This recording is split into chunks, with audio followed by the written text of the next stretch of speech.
Hola, Profe, buen día. muy bien. ¿Cómo estamos hoy día? Bien, profesor. Pues de un feriado, ¿no? Sí, pues. Vamos. Bien. Eh, Hola Marvin, ¿qué tal? Bu- Buenos días, profesor. Buenos días. ¿Todo bien, profesor? Muy bien. A ver, esperamos unos minutitos a que ingresen los compañeros. En lista pues tengo como 10, pero en realidad ingresan menos, ¿no? ¿Qué saben de los demás compañeros? ¿Participan en sus demás sesiones? ¿O ya no saben nada de ellos? Así entramos, profe, los mismos de siempre. Pero así estamos casi desde que hemos empezado, ¿no? La pandemia, sinceramente. Pero están todos, sinceramente. Todos están los 10, estamos avanzando. Pero no sé, sinceramente. Pero para ser sincero, así participamos de las clases, los mismos de siempre. En todas las clases todavía decir. Ah, bien, ahí está Ailton. Hola Ailton, ¿qué tal? Buenos días. Buenos días, profesor. Buenos días con todos, compañeros. Muy bien. También está la compañera Bien, Elena. Buenos días, Elena. buenos días, profesor, ¿qué tal? Caramba, despertando, ¿no? Aquí esperando, profesor, antes que me pase la hora. Sí, bueno. Vamos a... Bueno, creo que estamos los de siempre, ¿no? Sí, profe. Bien, vamos a esperar un minutito más a que ingresen los compañeros mientras voy contando lo que vamos a realizar en esta la etapa final, ¿ya? En- Hoy día vamos a exponer la siguiente parte del contenido del curso. Recordemos que estamos viendo movimiento oscilatorio y una parte de ellas son las ondas, ¿no? Que en realidad su currícula demanda ese contenido, el de ondas, pero no podemos hablar de ondas sin antes haber tocado primero el movimiento oscilatorio. Eh, Después de exponer el contenido teórico, les voy a mostrar lo que en realidad será la actividad de esta unidad. En esta actividad no vamos a resolver, en, en resumen, no vamos a resolver ningún caso, ¿ya? Sino ahí les voy a mostrar de algunos casos que están planteados, 10 en total. Ustedes van a elegir uno y lo que van a hacer es sustentar su respuesta.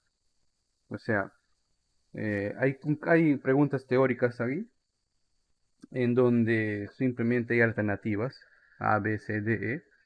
Y ustedes lo que van a hacer es sustentar su respuesta. ¿Por qué elegimos uno y por qué no lo otro? ¿Ya? Más a detalle al finalizar la sesión.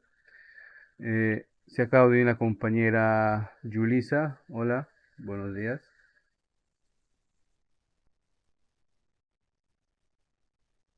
¿Escucha la compañera? Mireli Yulisa.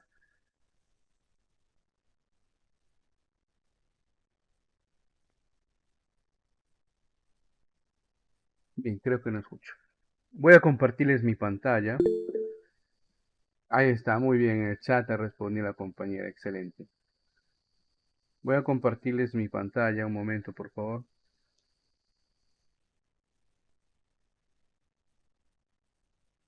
Me confirman si lo están visualizando. Sí, profe, está apareciendo. Muy bien. El siguiente contenido o la consecuencia de haber visto el tema de oscilaciones, movimiento ondulatorio, oscilatorio, péndulo, por ejemplo. Un derivado de este tema, pues son los movimientos ondulatorios. Acá hablamos de ondas, que es un contenido en física transversal, ya que se estudia también en mecánica y en electrónica. Si en algún momento los jóvenes necesitan o van a estudiar pues alguna carrera ingenieril, obviamente manejar estos conceptos, más que preocuparse de que resuelva o no resuelva un caso propuesto, sino manejar estos conceptos, que entiende esos conceptos, ¿no? Para empezar, acá podemos leer, y no encuentro mejor definición, ¿no? De lo que es una onda, ¿no? Concepto de onda, ¿no? Una onda es aquella perturbación en los medios elásticos o deformables. Medios elásticos entendiéndose de que es aquel material o cuerpo, ¿no? Que su estructura interna le permite sufrir cierta elongación o compresión y retornar a su estado original. Hemos visto en la clase anterior que los resortes, por ejemplo, cumplían este requisito, ¿no? Tenía un punto de elongación, o sea, de estiramiento máximo, y un punto de compresión mínimo, ¿no? También máximo, donde que garantizaba eso, de que el resorte pudiera volver a su estado original. Si se sobrepasaba ese punto máximo, pues simplemente ya los resortes perderían esta propiedad elástica, ¿no? Y ya que se deformaría. ¿Qué más nos dice el concepto? Es transportadora de energía, pero es incapaz de desplazar una masa en forma continua. Toda onda al propagarse da lugar a vibraciones. Entendamos que, dice ahí, es transportadora de energía, o sea, transmite energía, ¿no? Esta energía se ha producido en algún lugar, ¿no? Puede ser una explosión, puede ser el derrumbe de una ladera de un cerro, puede ser un terremoto, un movimiento de placas tectónicas, pues varias causas pueden ser. Entonces, esta onda transmite la energía. Recordemos que la energía no se crea ni se destruye, solamente se transforma. Esa energía obviamente ha estado ahí almacenada.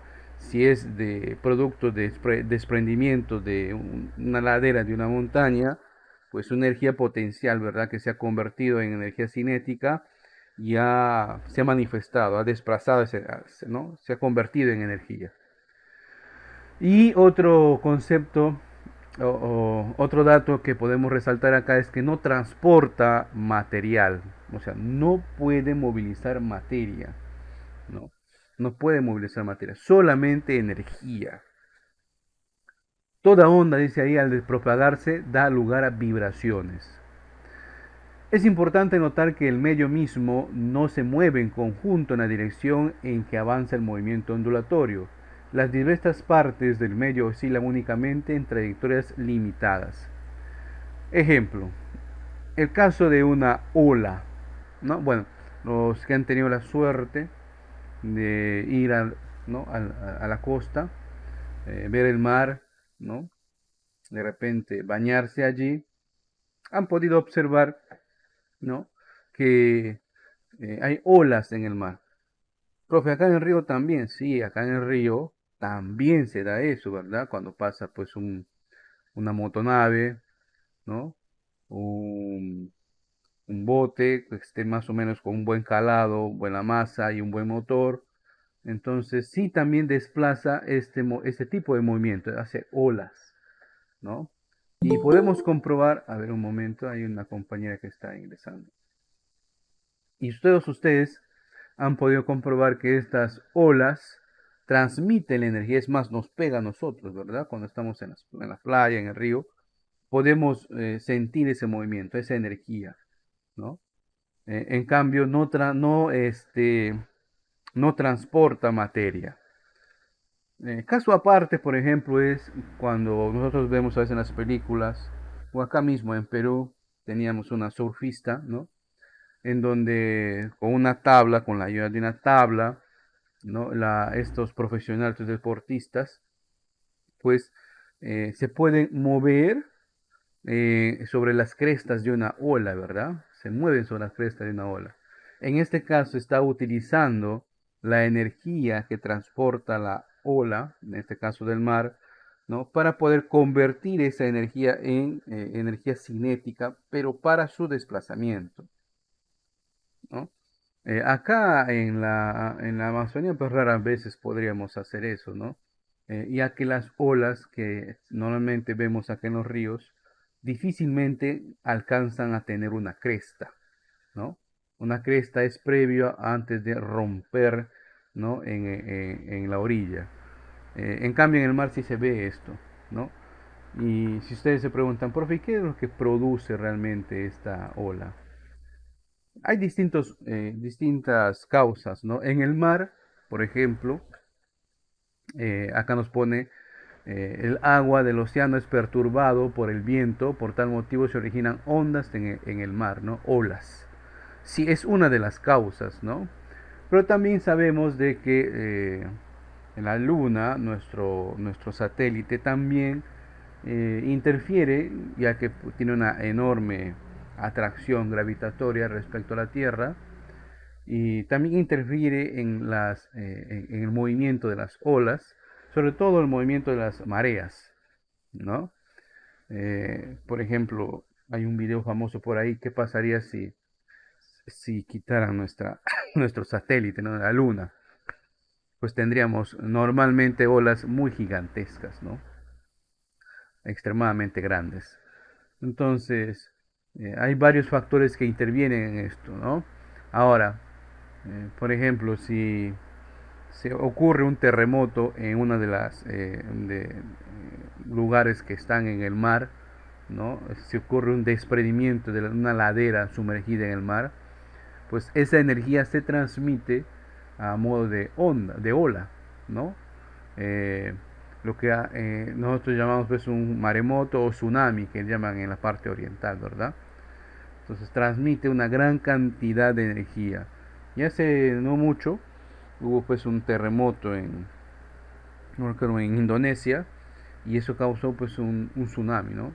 Cuyo efecto fue incluso más devastador, correcto, eh, que el mismo terremoto. Muy bien, continuamos. Clases de ondas. La primera clase que tenemos son las ondas longitudinales, ¿no? Son aquellas en las cuales las partículas del medio vibran, recuerden el movimiento vibratorio, paralelo a la dirección de las ondas. El sonido es un clásico ejemplo de las ondas longitudinales, ¿no? El sonido que producen los parlantes, nuestras cuerdas vocales o cualquier objeto, ¿no? En nuestro alrededor, primero generan esto una vibración de las partículas, ¿no? Que conforman en este caso el aire a nuestro alrededor, y esto causa pues que esa energía de esa vibración viaje, ¿no? En forma longitudinal, hacia, ¿no? Alrededor de nosotros, ¿no? Alrededor de nosotros. Eso también tiene mucho que ver con la densidad del aire que nos rodea, ¿ya? ¿Por qué? Habrán visto ustedes, no sé si hay personas que normalmente utilizan el helio, que es un gas noble, ¿no?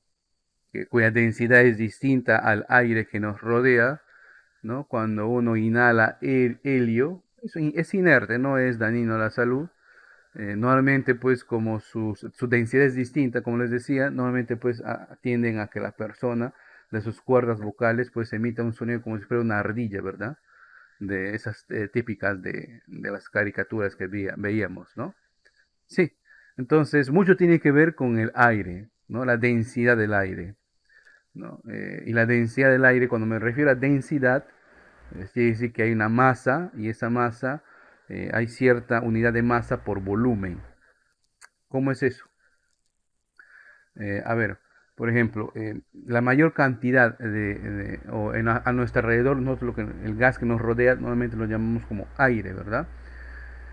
Y en su mayoría, el aire a nuestro alrededor está compuesto por nitrógeno, ¿no? Una veintena por ciento de oxígeno, que es lo que normalmente uno respira, y el resto pues son dióxido, monóxido, polvo, etcétera. Vapor de agua también. Acá en la Amazonía, por ejemplo, nuestro aire tiene bastante agua condensada, vapor de agua. ¿no? Eso explica por qué cuando nosotros sacamos algo que está muy frío del refrigerador, de inmediato a su alrededor comienzan a haber unas gotitas, ¿no? Ese es producto de la condensación, ya que nuestro aire tiene mucha humedad, ¿no? Por eso que el calor de la selva, para algunos que no están acostumbrados, es muy agotador, ¿no? Porque transpiran bastante. Hay lugares, por ejemplo, los desiertos del continente americano o la parte norte, que son desiertos, o acá mismo en nuestro Perú y también en Chile, en el desierto de Atacama, ¿no? El aire que está alrededor, por ejemplo, baja en humedad, que es un aire seco, ¿no? Eh, entonces hace calor, pero el que está ahí seguramente no va a transpirar mucho, ¿no? No es el calor y la humedad que normalmente sintiéramos acá en la Amazonía, ¿no? Entonces ahí está el primer tipo de onda, las ondas longitudinales, ¿no? Ejemplo, el sonido. Recordemos que el sonido necesita un medio por el cual se transmite esas ondas y es el aire, ¿ya? También se puede transmitir sonido por cuerdas, ojo, por cuerdas. Clásico ejemplo, eso no sé si ustedes han visto alguna vez, por lo menos en mi niñez hacíamos eso, que teníamos estos vasitos descartables y con un hilo de coser de mamá, ¿no?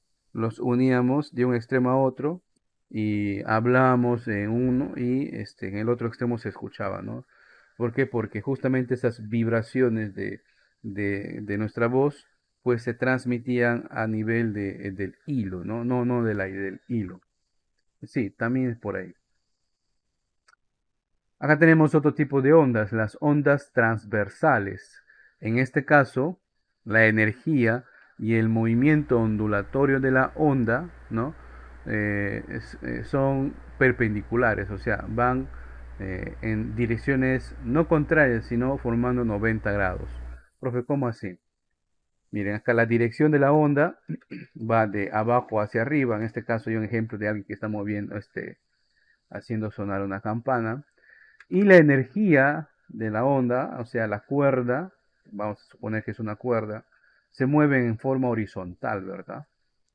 Se mueven en forma horizontal. Esto lo experimentamos nosotros cuando estamos, por ejemplo, moviendo o manipulando una cuerda, ¿no? Básicamente una cuerda. Podemos ver cómo nuestra energía se disipa y va expandiéndose, ¿no?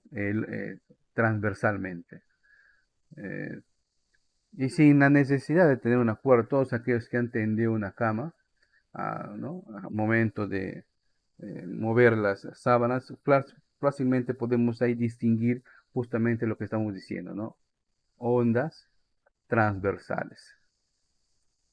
Muy bien. Hay más tipos de ondas que en su momento seguramente ya para una especialización estudiarán los jóvenes, sobre todo en carreras ingenieriles. Pero para comenzar, para conocimientos básicos es suficiente. ¿Cuáles son los elementos de una onda? Primero el ciclo. ¿Qué es el ciclo? ¿No? Se llama también fase. Es el movimiento ordenado por una onda comprendida entre dos puntos consecutivos de posición semejante. O sea, vale decir, acá les tengo una animación. Acá podemos notar, por ejemplo, ¿no? Los ciclos de esta onda, ¿no? Va desde acá hasta acá. Bueno, en este caso va aumentando, ¿no? Entonces, cuando va desde un punto, va al punto máximo, regresa y vuelve, ¿no?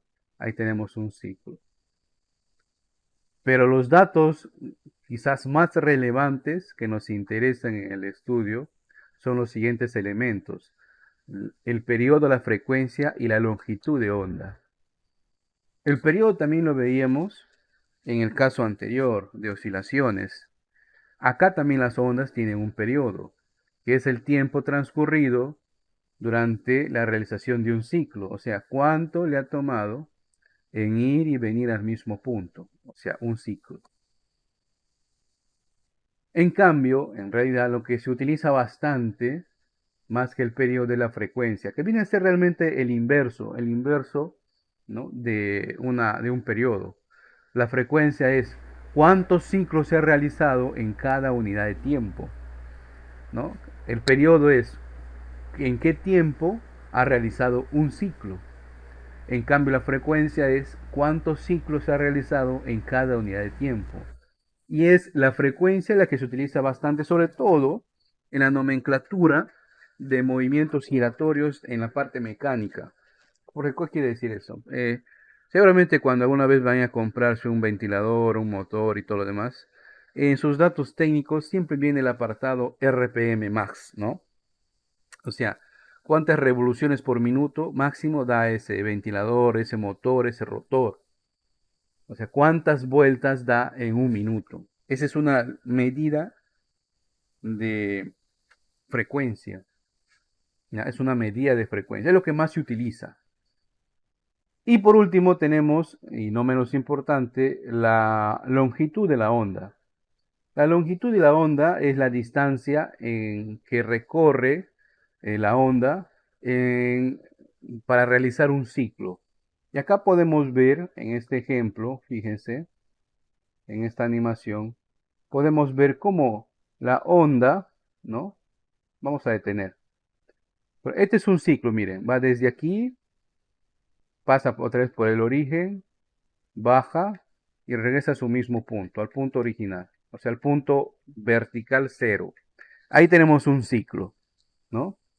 El tiempo en la que demora en dar este ciclo se llama periodo, ¿correcto?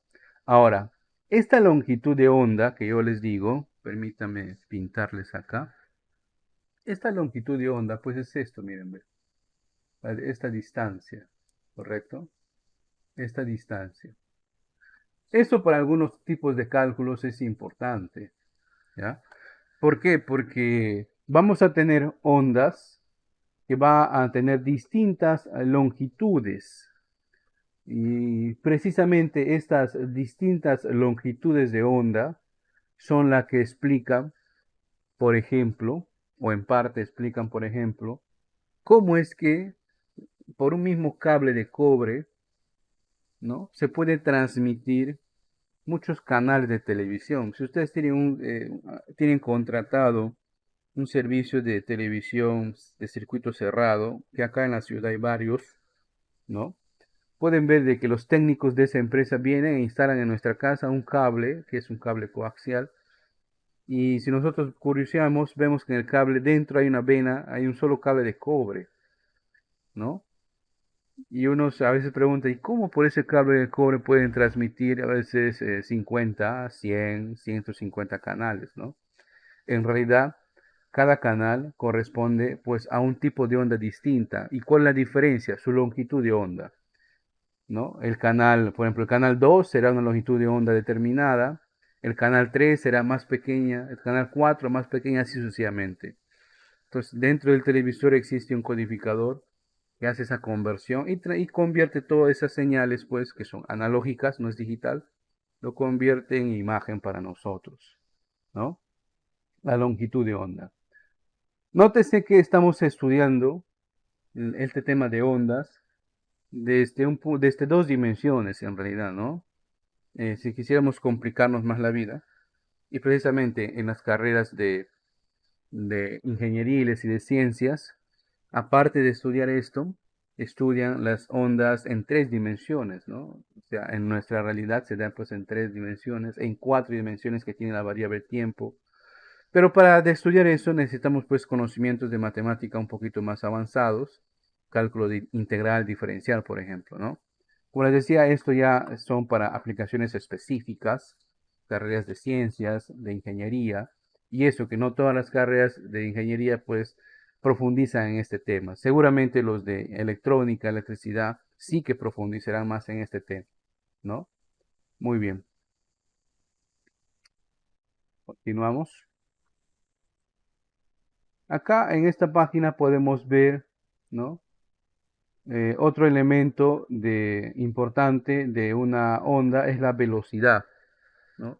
Que se mide con una ecuación de longitud de onda dividido entre el periodo.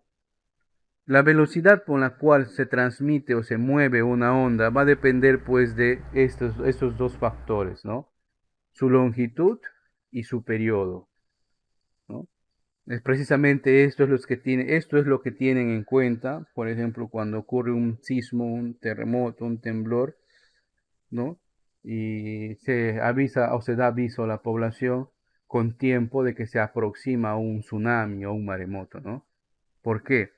Porque existen centros especializados alrededor del mundo que pueden captar estos datos, ¿no? O sea, existen sensores en el mar que transmiten vía satélite esta información.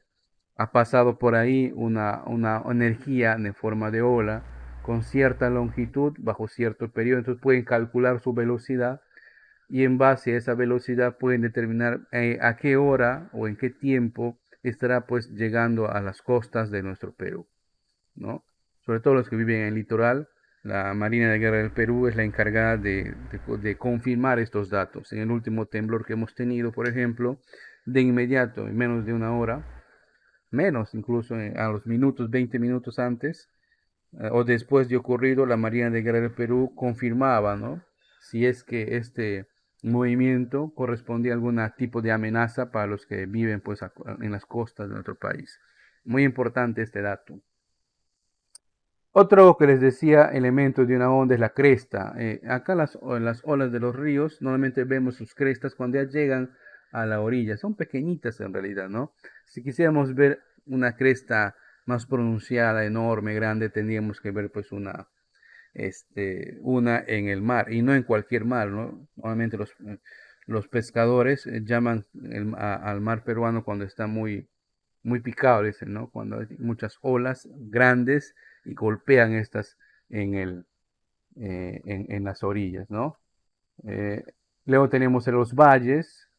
Los valles vienen a ser las faldas de las olas, que es donde lo que normalmente utilizan los surfistas, que les decía al inicio, para poder desplazarse, ¿no?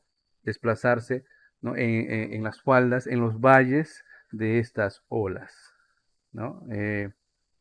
Acá en los ríos de la Amazonía raras veces se ve eso, salvo que estemos pues bajo una tormenta, una lluvia que haga circular pues en las aguas del río hacia una dirección. Generalmente si el viento corre en dirección contraria a la corriente del río, normalmente es donde se generan unas enormes olas, ¿no? Peligroso obviamente para los navegantes, ya que en nuestra Amazonía nuestros barcos, botes, lanchas no están preparadas con una arquitectura para ese tipo de navegación, ¿no? Normalmente son planas, no tienen pues esa distribución que tienen los barcos que navegan en el mar, ¿no? Que sí pueden soportar unos vaivenes, ¿no? Acá no, acá viene uno y está volteando el bote. Muy bien, y tenemos la amplitud, ¿no? La amplitud es la altura que alcanza pues la ola, ¿no? Puede tener mucha amplitud, baja amplitud. Los electrónicos, por ejemplo, utilizan bastante estos dos temas de amplitud y longitud, ¿no? La amplitud es la distancia que puede moverse dimensionalmente hablando en el eje vertical, en el eje Y, la altura máxima, ¿no?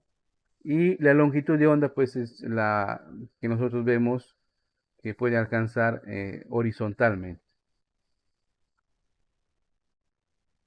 Si nosotros quisiéramos saber con precisión en qué altura o a qué altura se va a encontrar una determinada manifestación de onda, tendríamos que utilizar esta ecuación, donde I representa la distancia vertical, A representa la amplitud que toma la ola, ¿no?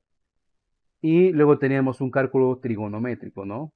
El seno de K por X menos W por T. Profe, ¿qué es eso? Dirán ustedes. K viene a ser una constante que es 2pi, ¿no? Entre la longitud de onda. W también viene a ser lo que se conoce como la frecuencia angular, ¿no? Este término de W de frecuencia angular viene del tema de movimiento circular, ¿no? Sobre todo movimiento circular uniformemente variado, donde ahí se ven lo que es también movimiento, velocidad angular y aceleración angular. De ahí viene este símbolo de W, ¿ya? Si ustedes recuerdan en física 1, habrán visto este tema, ¿no? Muy bien, carambas. Y la siguiente ecuación que tenemos es para poder determinar la velocidad de una onda transversal. Esta velocidad de una onda transversal es lo que se aplica en el movimiento de las cuerdas, ¿no? El ejemplo que nosotros veíamos de esa persona que está moviendo un campanario, ¿verdad? En este caso es F entre U. F es la tensión que soporta la cuerda. Recuerden que en dinámica las cuerdas soportan tensiones. Y mu en realidad no es U, esto es una letra griega, mu, ¿no? Es la masa por unidad de longitud, o sea, cuánto pesa o qué masa tiene, no peso, sino qué masa tiene esa cuerda por cada unidad de longitud. Si es por metro, ¿no? ¿Cuánta masa tiene ese metro de cuerda? Si es por centímetro, ¿cuánta masa tiene ese centímetro de cuerda? Porque tiene masa, obviamente. No transporta material, pero tiene masa. Muy bien. Y luego tenemos pues algunos ejemplos, por ejemplo, miren, vamos a profundizar más en el sonido, ¿no? Como les decía, el sonido es un tipo de onda, ¿no? Longitudinal que se transmite porque existe un medio que es el medio transmisor que es el aire, ¿ok? La velocidad del sonido, el sonido tiene una velocidad, obviamente, ¿no? Va a depender bastante también de las condiciones iniciales en las que está viajando esa energía y el aire. Si el aire contiene más oxígeno, si tiene más nitrógeno, si tiene más humedad, si está a una temperatura, ¿no? Digamos, X, esos factores intervienen en el movimiento del sonido, ¿ya? O sea, en que un sonido llegue o no llegue a un determinado punto. Ahora, los sonidos tienen lo siguiente, intensidad, ¿no? La intensidad es la propiedad del sonido que nos permite determinar, gracias a nuestros oídos, ¿no? Si un sonido es fuerte o débil, ¿no? Ahora que has pasado un feriado, seguramente han puesto ahí unos vecinos sus parlantes todos grandotes, ¿no? Y han levantado la potencia del parlante, ¿no? De tal manera que el sonido es muy fuerte. O también podemos poner, pues, si no tenemos un parlante grandote, pues una radio pequeñita. Y en este caso, pues, quizás el sonido no llegue al vecino y podemos decir que el sonido es muy débil, ¿no? Va a depender para que el sonido sea fuerte o débil, va a depender mucho de la mecánica con la cual está construido, pues, un parlante, ¿no? Generalmente, pues, un grandote tiene unos parlantes grandes, ¿no? Que tienen, pues, bueno, tiene un compuesto de imán y todo lo demás que van a alterar el sonido, ¿no? Carambas. Luego tenemos el tono. El tono en realidad es la frecuencia, ojo a este dato, la frecuencia con la cual viajan estas ondas sonoras. Frecuencia, ojo, frecuencia, ¿ya? La frecuencia se mide en hertz, esa es la unidad de medida de la frecuencia, hertz. Si ustedes ven un aparato eléctrico en la casa, seguramente va a tener el valor de la frecuencia a la cual trabaja, que en el Perú, ¿no? Según las normas del Ministerio de Transporte, perdón, de Energía y Minas, la frecuencia de actualización eléctrica de la corriente alterna en el Perú está entre 50 a 60 Hz, por ejemplo.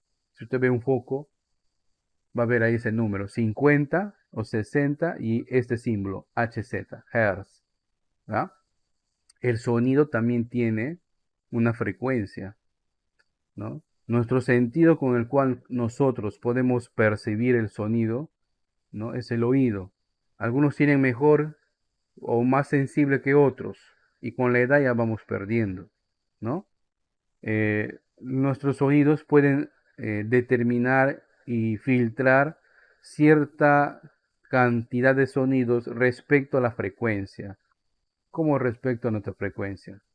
Nuestro oído puede oír entre 20 Hz y 20.000 Hz, nada más.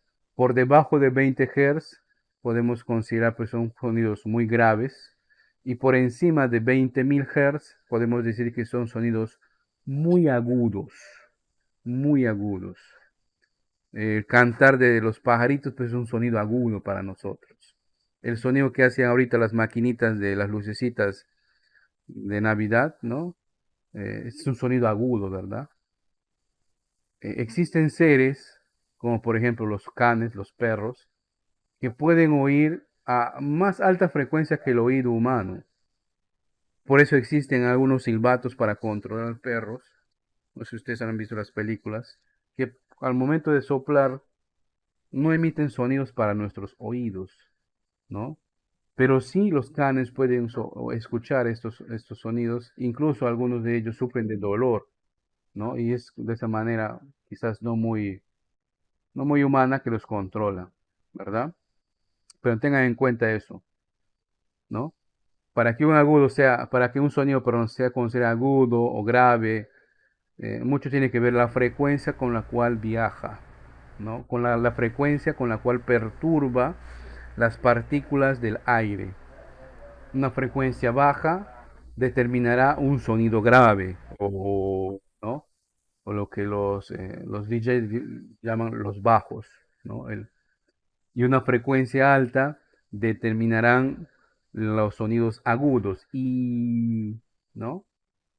Incluso, miren, cada uno de ustedes en sus cuerdas vocales pueden formar sonidos o muy altos o muy agudos, ¿no? Normalmente las damas son las que pueden pronunciar sonidos un poquito más agudos que los hombres, ¿no? Incluso hay algunas personas que nacen con ciertas, o la naturaleza es generosa con ellos, ¿no? Y pueden generar sobre todo sonidos muy altos. Hace no mucho, en el siglo pasado, había una peruana, ¿no? Que con su voz podía imitar sonidos muy altos, o sea, con frecuencias muy altas. Se hacía llamar Imazuma. No se habrán escuchado de ella ustedes. Fue una peruana que hizo su carrera en Estados Unidos y cantaba, ¿no? Música, el equivalente a un tenor, ¿no? En femenino, no se me fue el nombre, soprano creo que es, algo así, no, se me fue el nombre. Entonces, tienen esa naturaleza, ¿no? En sus cuerdas vocales pueden tener eso. Los cantantes también deben tener tienen que distinguirse en sus cuerdas vocales.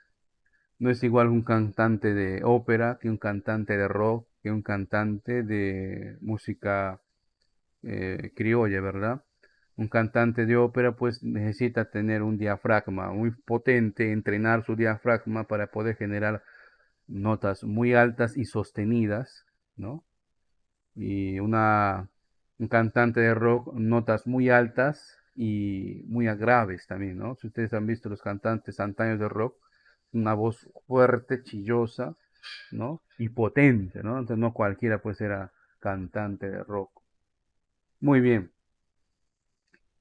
Luego lo siguiente que hay que ver es el timbre, ¿no?